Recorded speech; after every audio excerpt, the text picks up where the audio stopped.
इस वक्त ईरान और पाकिस्तान के बीच जंग जैसे हालात बन चुके हैं। ईरान ने पाकिस्तान के बलूचिस्तान में जैश अल अदल के ठिकाने पर ड्रोन और मिसाइलों से जबरदस्त हमला किया।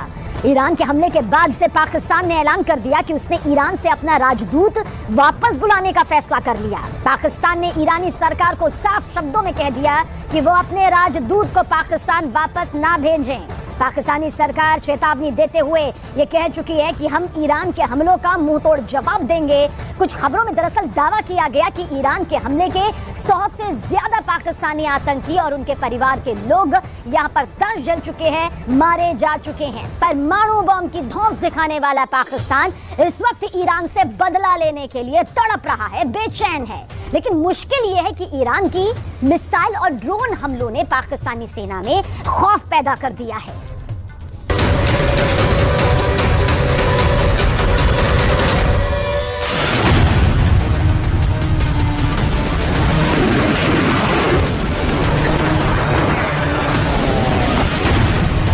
दुनिया भर के वॉर एक्सपर्ट्स इस बात से हैरान हैं कि आखिर ईरान ने सिर्फ 24 घंटे के अंदर इराक और पाकिस्तान में हमलों को अंजाम कैसे दे दिया। पाकिस्तान में भी ईरान ने इतने भीषण मिसाइल और ड्रोन हमले किए हैं कि पाकिस्तानी सेना और सरकार बुरी तरह से खौफ में आ गई। पाकिस्तानी मीडिया के दावों के मुताबिक पाकिस्तान ने हमले के तुरंत बाद ईरान से अपना राजदूत वापस बुलाने का ऐलान कर दिया है। हम आपको बता दें कि ईरान के इस्लामिक रिवॉल्यूशनरी गार्ड्स ने पाकिस्तान के बलूचिस्तान प्रांत में 2 आतंकी ठिकानों पर बड़ा हमला किया है। इस हमले से पूरे इलाके में कोहराम मच गया है। पाकिस्तानी सेना के चीफ जनरल सैयद आसिम मुनीर जहां इस हमले का जवाब नहीं दे पा रहे हैं, तो वहीं दूसरी तरफ पाकिस्तान के पीएम अनवर उल हक काकर ईरानी हमले से सख्ते में आ चुके हैं।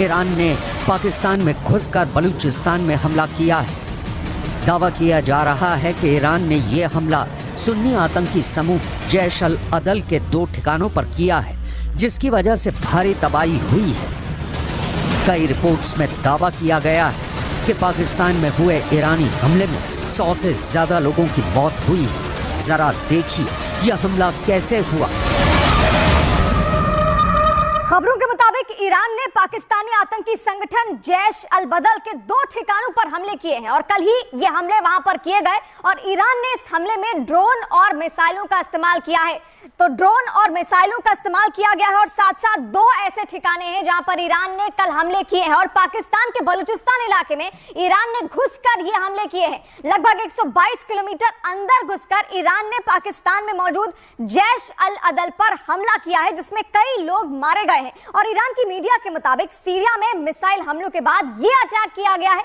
ईरान की मीडिया ने यह भी दावा किया कि पाकिस्तान में जैश अल बदल आतंकी समूह के 2 प्रमुख गढ़ इस ऑपरेशन का केंद्र बिंदु थे, जिन्हें विशेष रूप से ध्वस्त किया गया। और हैरानी की बात तो यह है कि एक तरफ पाकिस्तान के पीएम ईरान से दोस्ती बढ़ाने की कोशिश कर रहे हैं, तो वहीं दूसरी तरफ ईरान ने पाकिस्तान में घुसकर बड़ी सर्जिकल स्ट्राइक कर दी। Can you talk to us about your meeting with the Iranian foreign minister? Will Pakistan respond to the strike?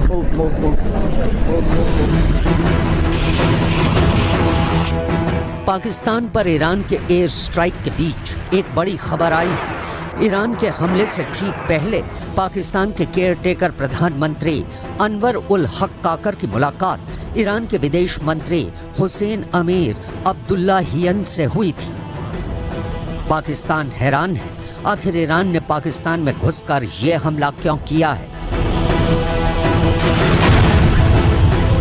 हम आपको बता दें कि पाकिस्तान के प्रधानमंत्री अनवर उल हक काकर की मुलाकात ईरान के विदेश मंत्री हुसैन अमीर अब्दुल्लाहियन स्विट्जरलैंड के दावोस में हुई थी।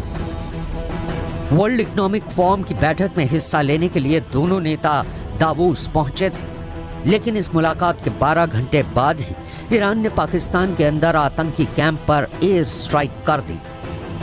सवाल उठ रहे हैं कि जब ईरान और पाकिस्तान संबंध सुधारने को लेकर एक दूसरे से बातचीत कर रहे हैं। ऐसे हालात में ईरान ने पाकिस्तान में 122 किलोमीटर अंदर घुसकर हमला क्यों किया? ईरान के दावों के मुताबिक पाकिस्तान पर एयर स्ट्राइक करना बेहद जरूरी हो गई थी, क्योंकि पिछले महीने दक्षिण पूर्वी प्रांत सिस्तान बलूचिस्तान में एक ईरानी पुलिस स्टेशन पर पाकिस्तानी सीमा की तरफ से हमला हुआ था। इस हमले में 11 ईरानी पुलिस अधिकारियों की मौत हो गई थी।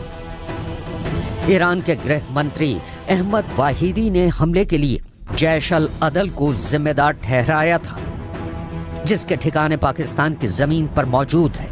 ईरान ने बार बार चेतावनी दी है कि जैश अल अदल आतंकवादी समूह उसके सुरक्षा बलों पर हमला करने के लिए पाकिस्तान की जमीन का इस्तेमाल कर रहा है और बलूचिस्तान के सीमावर्ती शहर पंजगुर में इसके ठिकाने हैं। लेकिन पाकिस्तानी सेना और सरकार ने ध्यान नहीं दिया और ईरान ने आखिर में पाकिस्तान में घुसकर आतंकी कैंपों पर हमला कर दिया।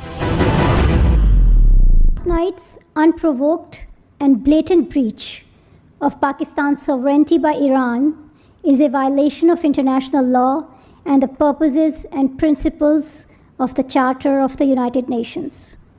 This illegal act is completely unacceptable and has no justification whatsoever. Pakistan reserves the right to respond to this illegal act, and the responsibility for the consequences will lie squarely with Iran. We have conveyed this message to the government of Iran. We have also informed them that Pakistan has decided to recall its ambassador from Iran